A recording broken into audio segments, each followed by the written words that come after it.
Laporan kegiatan praktikum respirasi pada makhluk hidup. Mata kuliah praktikum IPA di SD, Pokjar Merangin, UPBJJ, UT Jambi, Universitas Terbuka.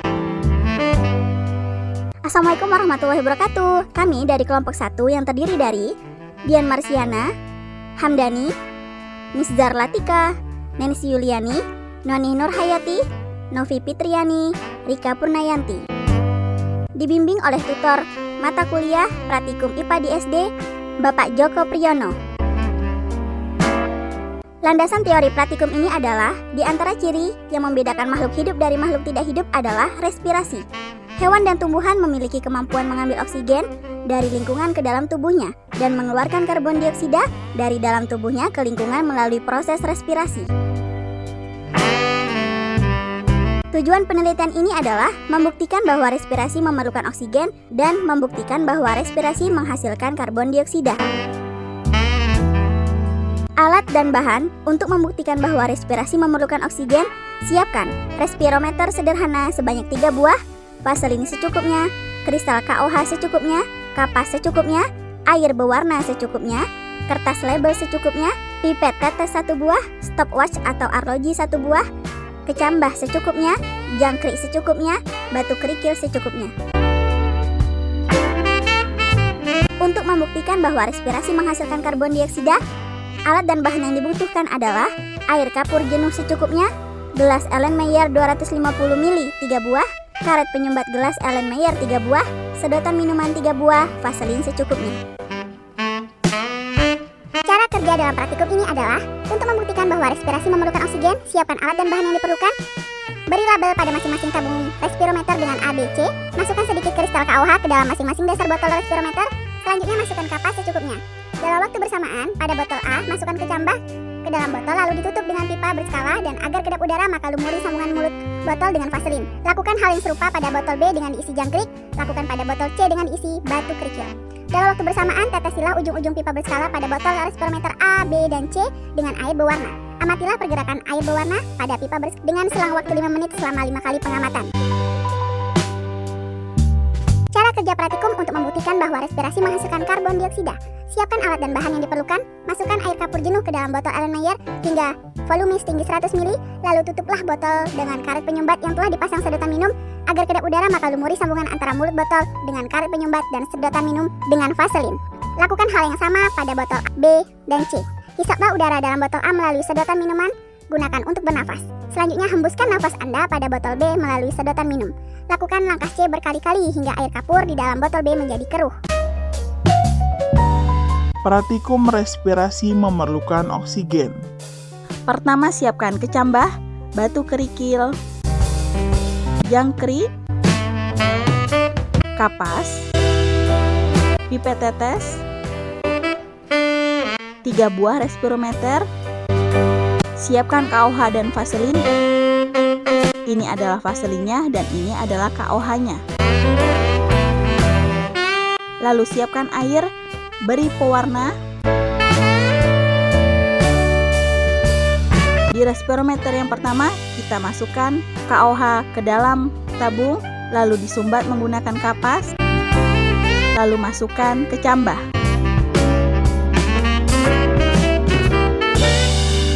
Kemudian ditutup dan diberi vaselin agar kedap udara. Selanjutnya pasang kembali. Kemudian lakukan hal yang sama.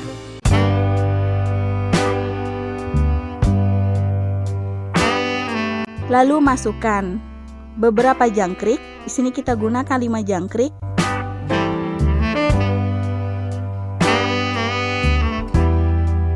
Lalu tutup dan beri vaselin agar kedap udara.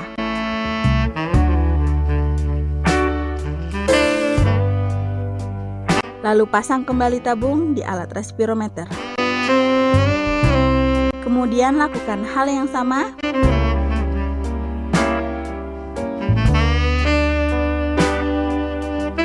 Masukkan secukupnya kerikil, lalu tutup kembali dan diberi vaselin agar kedap udara.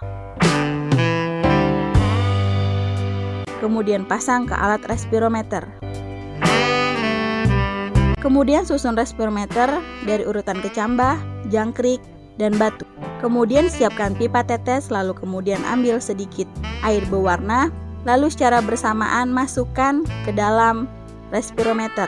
Kemudian amati setiap 5 menit sekali perubahan apa yang terjadi. Lakukan selama 5 kali pengamatan.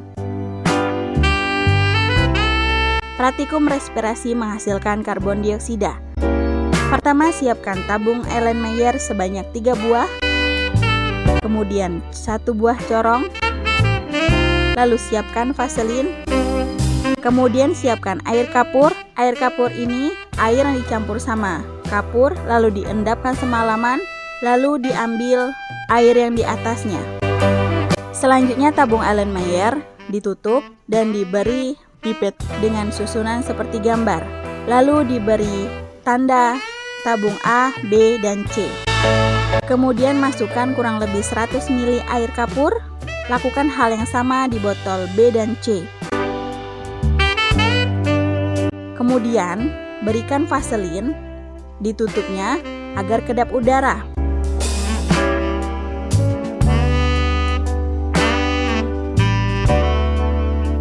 Kemudian lakukan pengamatan dengan cara menghisap udara di botol A, kemudian dihembuskan di botol B. Lakukan hal yang sama secara berulang.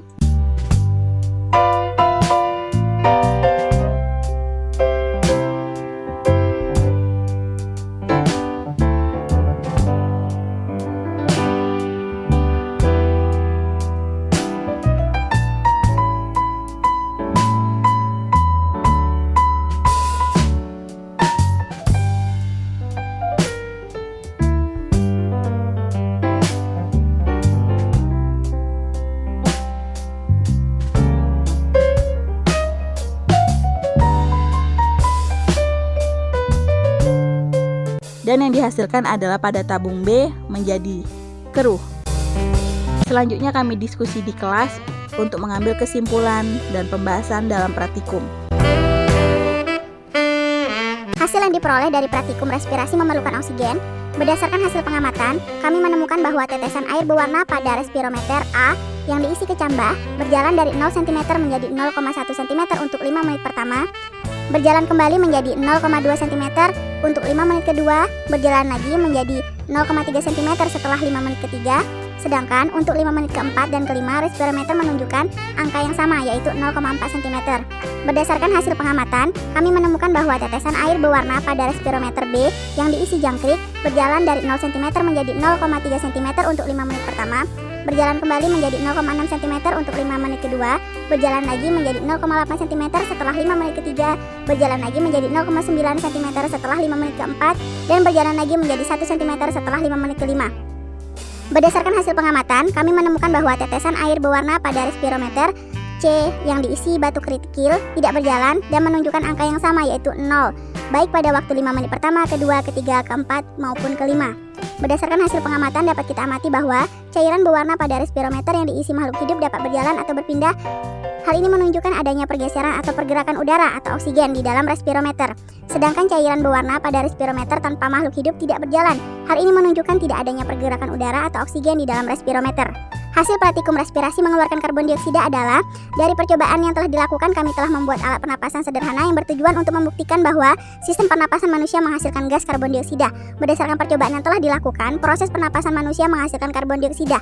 Hal ini dibuktikan oleh larutan kapur yang telah diuji, yaitu air kapur yang jernih menjadi lebih keruh setelah ditiup dengan selang atau sedotan. Pada proses pernapasan, oksigen yang dihirup pada saat menarik napas akan berdifusi masuk ke dalam darah, dalam kapiler darah yang menyelubungi alveolus. Selanjutnya, sebagian besar oksigen diikat oleh hemoglobin untuk diangkut ke sel-sel jaringan tubuh. Hemoglobin yang terdapat dalam butir darah merah atau eritrosit ini tersusun oleh senyawa hemin atau hematin yang mengandung unsur besi dan globin yang berupa protein.